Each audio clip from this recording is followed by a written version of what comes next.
Close your eyes, exhale, feel your body relax, and let go of whatever you're carrying today.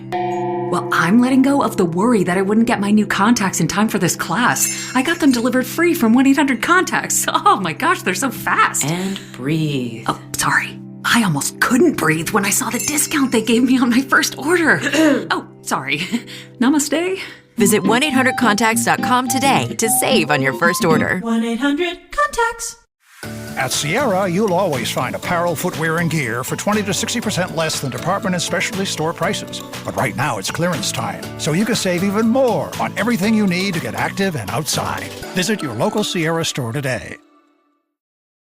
This is Optimal Relationships Daily, The Summer Slide, What It Is and How to Beat It, by Jen of thistimeofmine.com.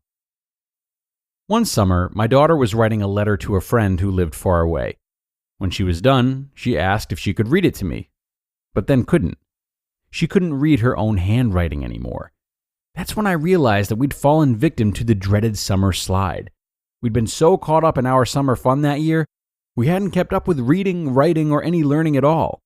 Luckily, beating the summer slide is easy, but it does take a regular conscious effort. What is the summer slide? To sum it up, the summer slide is basically summer learning loss. It's important to remember that the skills our kids are learning in school are still being developed. They're not second nature yet. And that means that they need consistent practice, even if it's just a little bit each day. As a former music teacher, I saw the summer slide happen all the time in my students. Their routines changed over the summer, and practicing their instruments slid into the background. But avoiding learning loss can be as simple as 10 to 30 minutes per day. The same goes for academic learning. I have 4 kids, and I have no desire to do a full curriculum over the summer. It is summer break after all, break being the key word. But that doesn't mean we can't squeeze in a few simple activities into our summer routine to keep our brains active. To help beat the summer slide this year, try creating space in your daily routine for learning time. It can be anything from 30 minutes to 1 hour or more, including reading time. Here are 7 ideas your kids can try during learning time. They're short and easy, but effective enough to keep their minds sharp. And these ideas are meant for elementary-age children. Number 1, flashcards. Set a timer for 5 to 10 minutes and go through flashcards. Depending on your child's age, you can do them together or they can do them on their own. There are so many types of flashcards to choose from. Younger kids can benefit from flashcards with animals, shapes, colors, numbers, or everyday items.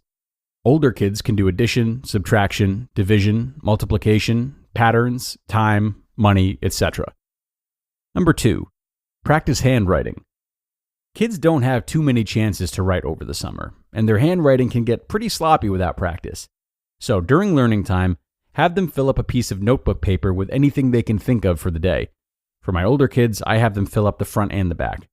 They can write random words or sentences, or they can write a story. They can also use it as an opportunity to practice journaling. Number 3, worksheets. To take summer learning up a notch, have kids work on simple worksheets over the summer. There are workbooks, worksheet bundles, or even packets at the dollar store, and you can find flashcards there too. To keep it from becoming overwhelming, I just have my kids do 1 page per day. Number 4, reading. I'm sure you're not surprised to find reading on this list. It's the easiest way to keep brains active over the summer. Reading can be part of learning time, an afternoon quiet time, or even a bedtime routine. And to keep kids excited about reading, be sure to check your local library or bookstore for fun summer reading programs. Number 5, creative time. We don't do creative time every single day, but this is an excellent way to fit in some afternoon quiet time or solve whining and boredom. For creative time, set the timer for 30 minutes to 1 hour and let kids pick one activity that requires them to be creative. This could be coloring, building with building sets, playing with Play-Doh, art, or anything that gets their imaginations going. Number 6, cooking. Cooking doesn't have to be an official part of learning time, but it can fit naturally into your week. Find a time to let the kids be more involved with cooking, following recipes, or even planning the meals and groceries. Number 7, time management. Summer break often comes with more relaxed schedules, and this makes it too easy to forget about practicing time management skills. Here are some ideas to keep kids learning these important skills. Use timers, have them do chores, have them help with daily cleanup, create a daily routine for the family, establish a simple morning routine for kids, and help them learn good screen time habits. Fitting summer learning activities into the day. Between summer activities, friends, and relaxing, it might seem intrusive to add learning activities to the mix, but it doesn't have to be anything big to be effective. For example, this is how our learning time usually looks. Flashcards, 5 minutes, handwriting, 10 to 15 minutes, and worksheets, 5 to 10 minutes. For reading, we usually aim for 30 minutes to 1 hour per day. Everything else we just work into our daily routine, which often needs to be flexible since it's summer. You just listened to the post titled, The Summer Slide, What It Is and How to Beat It, by Jen of thistimeofmine.com. With the Venmo debit card, you can Venmo everything. Your favorite band's merch? You can Venmo this. Or their next show? You can Venmo that. Visit Venmo.me/debit to learn more. The Venmo MasterCard is issued by the Bancorp Bank N.A. pursuant to license by MasterCard International Incorporated. The card may be used everywhere MasterCard is accepted. Venmo purchase restrictions apply. This episode is brought to you by State Farm. Knowing you could be saving money for the things you really want, like that dream house or ride, is a great feeling. That's why the State Farm Personal Price Plan can help you save when you choose to bundle home and auto. Bundling, just another way to save with the Personal Price Plan. Prices are based on rating plans that vary by state. Coverage options are selected by the customer. Availability, amount of discounts and savings, and eligibility vary by state.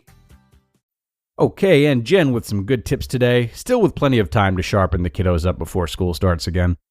Now, obviously, some kids might be a little resistant to these pitches if they smell suspiciously like learning to them. So it can be important to think outside the box and integrate a lot of what they're learning in school into legitimately fun pastimes for them. For example, the entire family might collaborate on creating a board game together, which would lend itself to strategizing and likely some light math and writing as well. Or if your child is a fan of sports, say, you might look for opportunities to go on their favorite team's websites with them so they can teach you about the players by reading their bios to you or showing you their statistics. This would have absolutely hooked me in as a kid. And, this is not only a great way to engage your child with learning, but also just spending time with them and seeing how their mind works and ultimately bonding in new ways. So don't be afraid to get creative when it comes to keeping them engaged this time of year. All right, my friends, and that's going to do it for today. I hope this episode helped you to do some brainstorming. Brainstorming that will, of course, help your child brainstorm, that is. And it's time to wrap things up, but enjoy the rest of your Thursday. Be sure to tune in tomorrow for another parenting post, and I'll see you there, where your optimal life awaits.